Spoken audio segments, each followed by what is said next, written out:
That was freaking awesome. Oh, yay!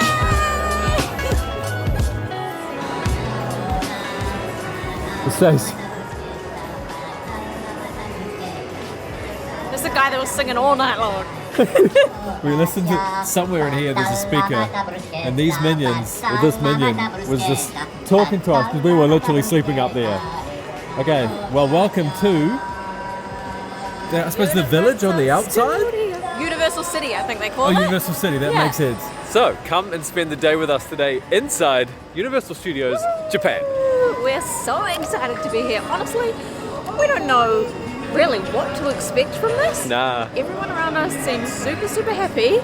So are we. It's all about the vibes, eh? So we're actually doing some filming for DSKLOOK to go on their channels, which meant that, yeah, we slept at that hotel last night, and we kind of got to walk around this Universal City here and just get a feel for the vibe and get a little bit excited about the chance to come in. It's so cool to see it with all the lights on and everything. Agreed. Now it feels real. You can see a little bit of a preview of Harry Potter in the background, but this is where it becomes official, I reckon. Just look down there.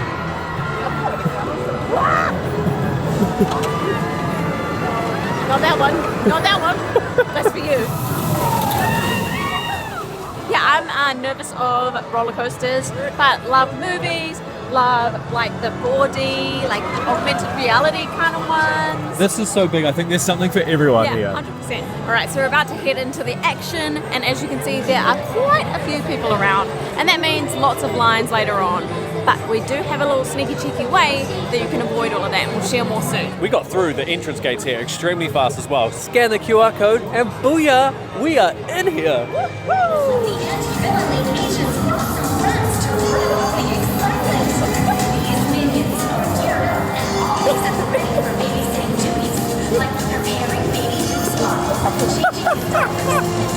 I'm just so happy. I'm just so happy. One of the most common questions is about tickets and what is the difference between the Studio Pass and the Express Pass? Studio Pass is the general admission ticket. Absolutely everybody that comes into the park, they need the Studio Pass. So the Express Pass is optional, but there are a couple of massive selling points. The first is that you get guaranteed admission to like Super Nintendo World and the Wizarding World of Harry Potter. And that alone is a massive selling point. We've already seen on the signs that some of the areas have reached capacity for the day. The benefit we're most excited about, we get to just go down the express lane, jump all of those queues. Of course, it does cost money, but time is money, money is time, whichever way you want to say it. And when it comes to a park like this, when you only have limited time throughout the day and there is so much to see and so much to do, you don't have to overplan it because you've already got allocated time slots for the main zones. Wow. That's the cutest little minion.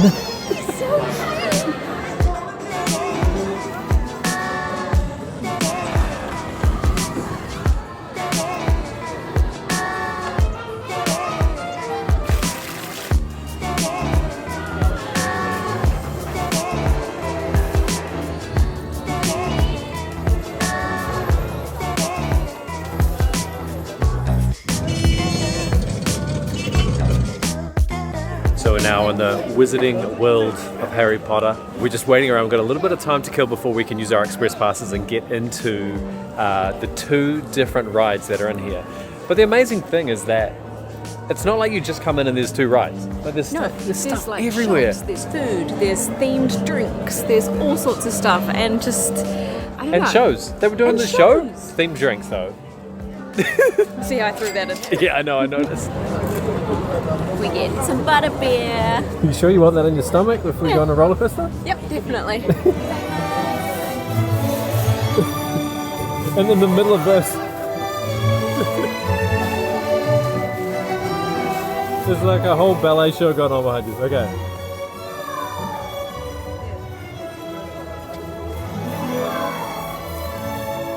Kind of tastes like a spider, you know, ice cream in soda, but also with like maple syrup or cinnamon or something. I feel like it's drinking pancake mixture covered in maple syrup. Yeah. Yeah, that's what it is. It's absolutely insane, all of the different merchandise and stuff that you can buy when you walk into all of these shops. We've seen, I'm not kidding, probably 50, maybe 100 different shops for all of the different brands and different characters and stuff. Oh, that's so cool. There's so much stuff. It's not that bad. It's $85. Is it? 8,000, what's it, sorry? 8,500 yen. That is super cool. Those are quite cool as well, actually. But yeah, actually, we've been surprised at some of the prices. Hey, it's like, it's actually not, it's not outrageous. No.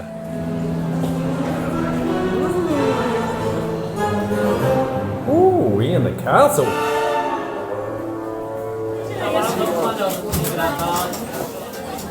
Sweet. Put our stuff in. Well, the sign said it was a 60-minute wait for the Forbidden Journey. We managed to line up through the express, do the ride, and be off again within about 15 minutes. Yeah, it was so good, and I feel like that's a great one to like ease you into things. I think we got this timing right. Yeah. So it's like 4D, but you're on a roller coaster kind of moving sideways, and then you go into these dome things, and I've never seen anything so immersive. The things spitting smoke at us. Yeah. And, like, pretend fire and all sorts of, oh, it was so cool.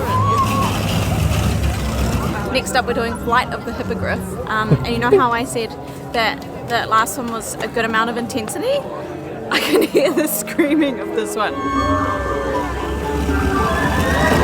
I feel like I'm going to get off and be like, there was too much intensity. Done. The day's over. Here's an example, look at this. This is an 80-minute wait, and we're just shooting down the left-hand side and bypassing all of that. Well, that was a fairly short, there's no flips or spin, very entry level, right? It's very kid-friendly area, even though you were... That's top-end coastering for me. It was fun though.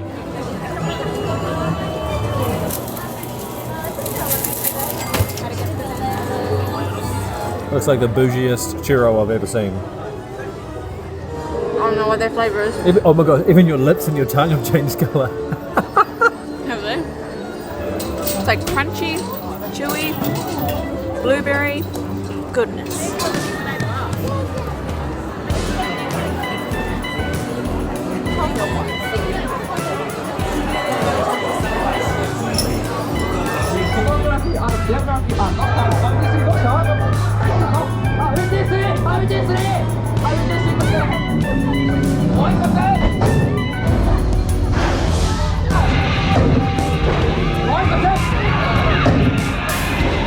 What an epic story that was. It was more like a comedy show because we couldn't understand anything, but even still, there were a few times where I got a fright from the big shark. You've still got water on your head as well. It was so good. I don't know if, like, I've told you this before, but I love sharks. I love Shark Week. Pretty much sums me up.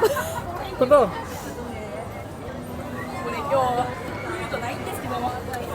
I love it. It was epic. It was heaps of fun, actually. Alright, it's raining, so we thought what better time than to come and actually get some actual proper food rather than something with food colouring that's just going to go everywhere. We've gone for a Danish honey mustard bacon pizza crispy situation, and the lady that served us was so cute. Oh, cool.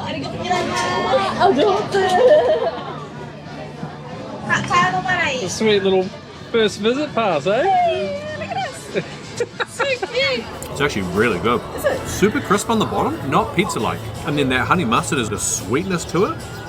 This is really tasty. I'm happy with this. And we've got a real nice view too, looking out across. Just puts into perspective how much more we still have to do today.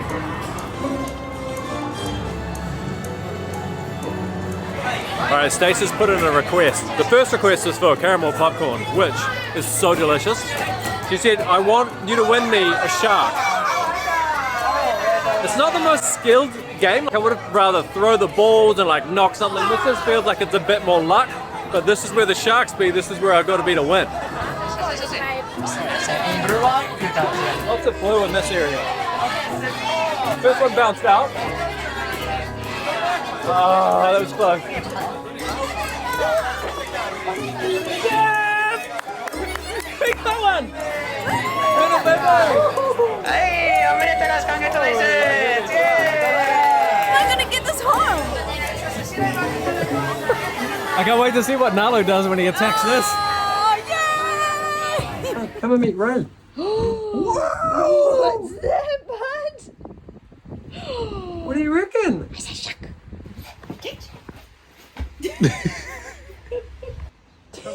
There's nothing inside it.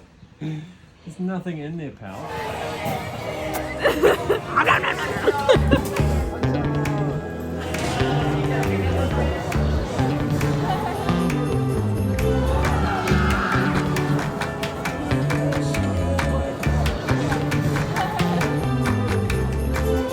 Minion area is going off. Yeah, it's pretty busy through here. And I feel like I had enough minions after hearing it all night outside our hotel room window. Oh, true. And then also I just remembered this whole trip has kind of been minion heavy because then we dressed as minions when we did the go-karting around Tokyo. We keep finding all these neighborhoods. There's all these zones all over the place. And it's weird. It really does feel like you're wandering around and you're in that time era or that particular area. I'm assuming that's kind of New York-ish thing going on here. The attention to detail is maybe what surprised me. Even up on the windows, bail bonds, Larry Collins and Associates. There's all the names of the warehouses and everything. It doesn't just feel like a facade. It's definitely believable. What's not believable is me being brave enough to go on this. But Dane did. That was freaking awesome. The Flying Dinosaur is one of the most expensive attractions ever built and a pretty unique roller coaster, so I have to admit I was feeling a little bit of pressure to go on it. Stacey's been saying to me, you don't have to go on this one. I was like, nah, I want to. And the thing is I do, and I used to love roller coasters like this. It's just as I've got older, I definitely feel it more in my tummy. So there definitely is an ego thing where I'm kind of like, nah, this is a unique one. I've got to go on it. It'll be totally worth it. But it was 100% worth it. I don't know if maybe it just felt better on the stomach in a way because it's classic to start with. You sit it and then you get like lifted like this. So everything is just hanging. Basically, you fly head first, feet and arms dangling, flying around at 100 kilometers an hour. And then you go up and it's all kind of calm. And then honestly, just balls to the wall speed. I lost track of how many times we got inverted. We did like a inverted backwards flip through under a building with concrete and stuff. Like it was just absolutely intense. But when you're flying this way, it feels really awesome. It just feels really natural. And then you come into the station at the end and everyone's like, girls here, all down here across the place. And then everyone gets put back into position and they're like, oh my gosh, thank you so much. But yeah, that was a highlight. That was really, really cool. Worth coming today just for that and for this. Dude, look at these. We need one of those to go with our shark. Where can I... No, it's like a new movie, a new blockbuster movie. And this, check it. There are some seriously drippy clothes that we've seen today.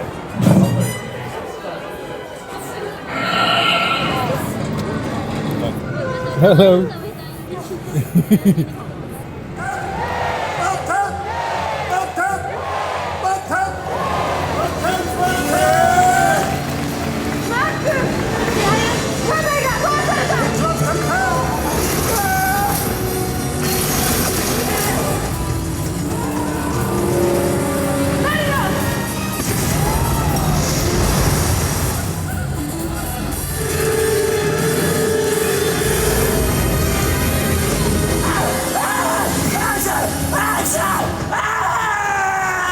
I can almost recognize a lot of this stuff now. Like we've kind of almost done a lot of the park.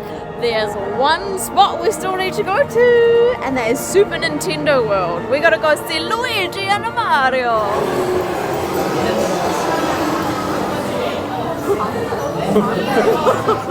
It's so cool. Oh my gosh, there's so much color and so many things to look at. It's actually really awesome coming in a later one after sunset. You can actually line up and get your photo taken with the real Mario and Luigi.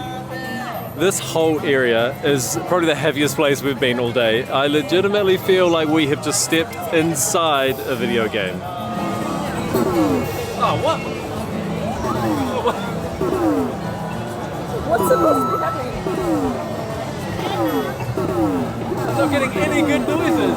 We have had the most amazing day, all three of us. This guy doesn't have a name yet, but we will name him. Would 100% recommend getting the express pass though. I think that's what made the day. Yeah, we saved probably about 3.5 or 4 hours worth of accumulated time in the line. So, I think it's worth it. This place is incredible. It is so much fun.